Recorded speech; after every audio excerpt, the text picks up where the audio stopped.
So our next speaker is a legend from South Africa, a founder of the Black Consciousness movement, a doctor and an anthropologist. Let's put our hands together to welcome Mamphela Ramphele.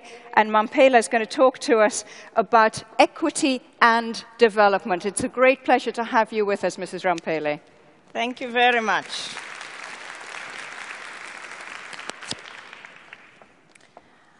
I'm going to start with a quotation from a person I admire a lot. One day, our grandchildren will go to poverty museums to see what poverty was like. Muhammad Yunus's beautiful vision is not for some distant future. It is for our grandchildren. It is something that is attainable and something that we should be all working towards. In this address, I will be focusing mostly on Africa because it is the continent I know best, but the issues and principles probably apply to all other regions in the world where extreme poverty and inequality are prevalent. There is at least 3 levels at which change needs to happen, and most of us gathered at this conference have influence in at least 2 of the 3, if not all 3. The level of the individual citizen, the national level, and the global level. Let's start with the citizen level. Despite the promise of 1994, my home country, South Africa, has not yet completed its transition to becoming a true democracy. Currently, we are facing our biggest challenge in this regard. While South Africa has made great progress in terms of giving all South Africans the vote and building institutions that now cater for all her people, the great majority of South Africans are not yet properly engaged in our democracy. The majority of South Africans still behave as subjects and not citizens. And I dare say that South Africa is not unique, at least not unique in Africa. If you want peoples of our countries to move from being mere subjects to become active citizens, citizens not only in the political realm, but citizen stewards of the precious and beautiful natural environment which provides physical and spiritual sustenance, then we need to first and foremost attend to the wounds of the psychological damage that many have suffered. Millions of people from the poorest regions of the earth have been traumatized by the oppressive regimes and by the conflicts in their countries. I think of South Africa under apartheid, the Biafran genocides in Nigeria, Ugandans under Idi Amin, the Hutu-Tutsi configuration in Rwanda and Burundi, Darfur in Sudan, and ongoing genocide in the DRC. It is not only Africa that has experienced this brutality.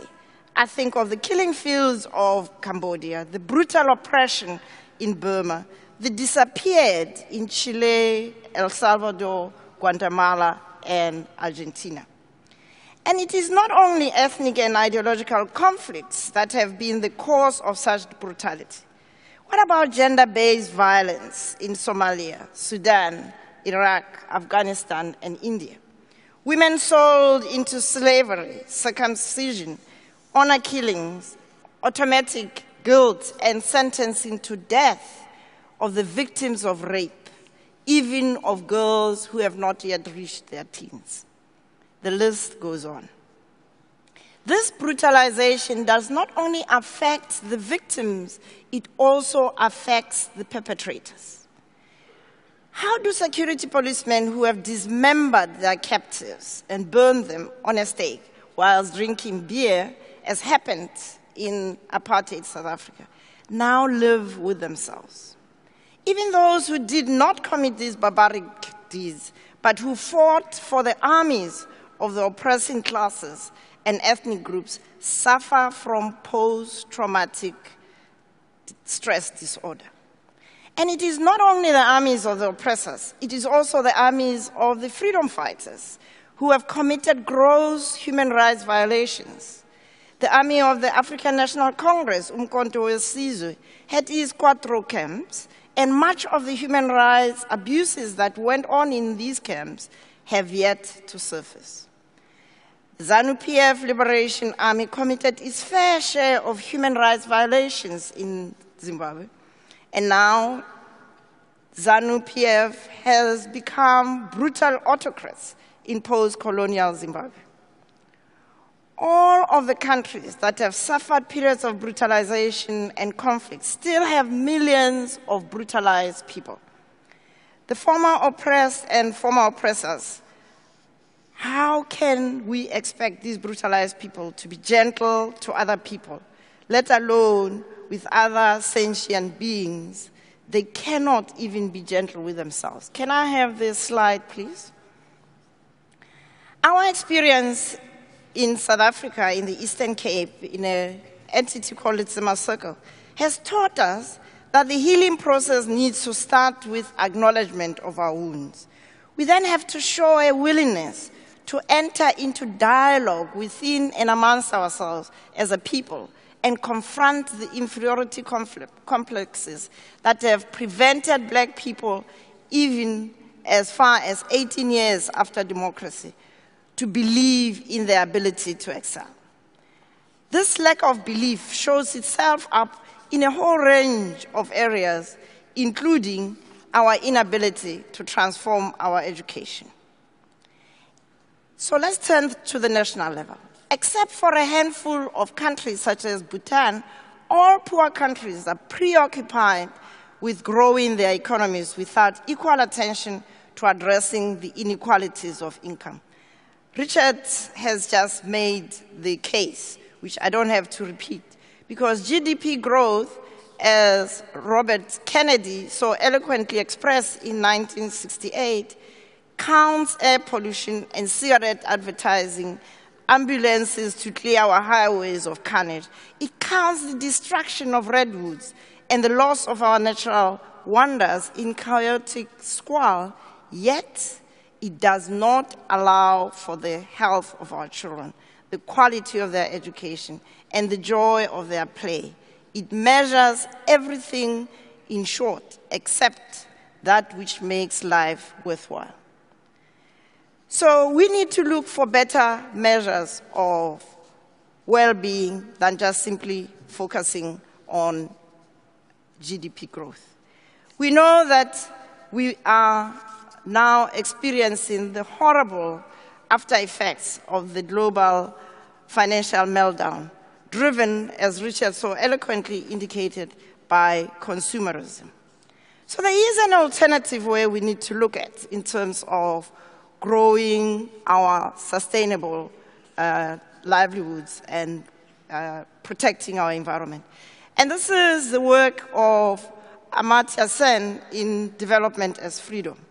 If we focus on the capability of people, we focus on the things that matter: human and intellectual capital formation and social capital formation. And so we know that for countries and for societies to be sustainable, we need to have greater equality. And I recommend the spirit level to anybody that I meet, because it makes a huge difference. We are seeing the effects of it in South Africa, the effects of inequality. South Africa is, in fact, the poster child of inequality and its cost. According to the WEF Global Competitiveness Index, we rank 131 out of 142 countries when it comes to primary health care and education. And this is what happens with a society where we don't really care for all of our children. So what about the global level? At the global level, to alleviate poverty in the poorest countries, we need to look beyond just simply top-down interventions. We know the story of the introduction of the Nile perch into Lake Victoria by the British officials in the 1960s. It's a well-written up story. We are in 2012, where countries have become more dependent and more indebted to aid in Africa than anywhere else.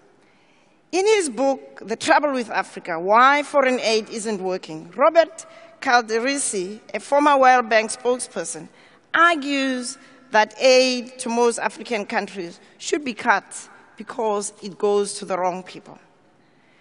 We need to rethink our development model and begin to think more in terms of investing in communities rather than providing cash transfers. This is one way in which global capital can be invested for the eradication of poverty and the promotion of equity at national and global levels. The pressure on our planet will only be eased if individual citizens, nations, and global citizens act collectively to secure the future of our grandchildren. Let me close with Ben Okri's words. Or might we choose to make this time a waking up event, a moment of world empowerment, to pledge in private to be more aware, more playful, more tolerant, more fair, more responsible, more wild, more loving, awake to our unsuspected powers, more amazing. Thank you very much.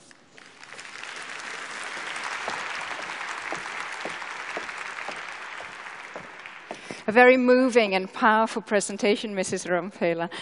How, in societies which are wounded, to use your very powerful slide, or traumatized, how can you switch the focus to sustainability when there seem to be other more pressing priorities? Sustainability starts with being at peace with yourself. And part of what's driving unsustainable environments is the destructive tendencies of people who are wounded, what we call self-sabotage, that you find people destroying forests in order to get wood, firewood, when in fact there are alternatives. In a society such as mine, there is no reason why we don't have everybody connected to electricity. Yeah. So if you try and address those, the kind of psychological wounds, then a more sustainable and just society will follow. Is that what you're saying? We are saying that people in South Africa are tolerating the level of inequality that we have because the majority of South Africans have not yet made the transition to being citizens who insist on their rights and assume their responsibilities. And so when public officials are corrupt or they don't perform their duties the way they should, including teachers not showing up, no one does anything about it. And so we spew out of our school system young people who are not ready for the 21st century. And they can only become destructive. And so you have a vicious cycle of wounded people producing wounded children and wounded next generations. It's a very persuasive argument. Dr. Ramphele, thank you so much for joining us. Thank you. Thank you very much.